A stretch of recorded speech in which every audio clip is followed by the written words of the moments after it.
an important interview that needs to be had because it's something that's worth celebrating. The Suzuki Griquas clinched the Currie Cup title after beating the Lions 27-25 on Saturday, courtesy of a late George Whitehead penalty. This is their first Currie Cup title in 55 years. Griquas came into this game as the underdogs, but they managed to cause quite a major upset. The Lions have now lost back-to-back Currie Cup finals. So to talk to us about this victory, what it means to the team, what it means to the province and the area, we're joined by Griquas Coach Pieter Bergh as well. Pieter, thanks so much for joining us. We've been saying, and everyone's been saying, you read all the media reports. It was in my intro. We say it's the first time you guys have won in 55 years. Then you do the maths. That's back to the 1970s. This is huge for you guys. In fact, I think there's no word to adequately describe it. How are you guys feeling? Yeah, good morning. It's obviously we're very proud.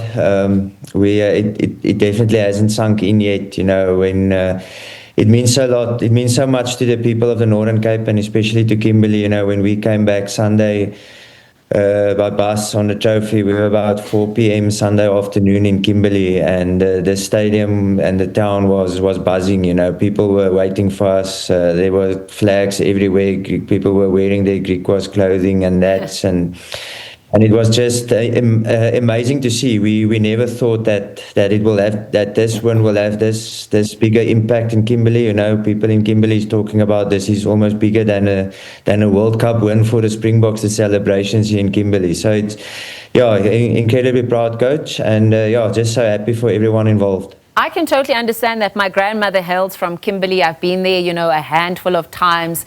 The area is obviously looking forward to something like this. They don't think it's going to happen, and then it happens. And as you said, it hasn't even sunk in yet. But I think it's just so important for the development of the game in Kimberley, perhaps where youngsters were saying, this is not the sport for me, or this is not the area where I can play sport. That has now changed. Yes, definitely. You know, we had so many young kids here waiting for us on Sunday and asking autographs of players who are now their heroes. You know, and if we can make people dream and think it's possible that they can reach their dreams and their goals in life, you know, that's way more important than a trophy will ever be. You know, so just for us to see the people in town like this and make young kids dream and that's the most important thing for us, I think. There was pressure all around. I mean, rugby is not just in your blood, it's in your bones and in your DNA. Your dad was the CEO of Boland Rugby for over 30 years, I think it was, that I heard you say. And then you told your players, because obviously people have been calling you the underdogs, and then in week 7 you have that 37-7 loss to the Lions. So there's pressure on them. Tell us about the fine that you instituted. Yeah, you know, Griquas have always been, over the years, we're always the underdog, you know, and we've learned this union, it's almost in the DNA of this union to play our best rugby when we're the underdogs. You know, 2022 final, we were the favourites and we didn't play well. And this week, no one gave us a chance. And everybody wrote us off after the semi-final. Everybody says what the Lions will win easily, but they beat us by 30 points 2 weeks ago, and they beat Boland by 50 points in the semi-final. And we're just a Currie Cup team playing against a URC team, and I thought, listen, we cannot believe all the stuff people say about us and about the Lions, and when you run onto the field, you know, the score is 0-0. They're 15 players, we're 15 players, and all I told the players was, if I hear the words or the letters URC this week, then you are going to get a 500 rand fine.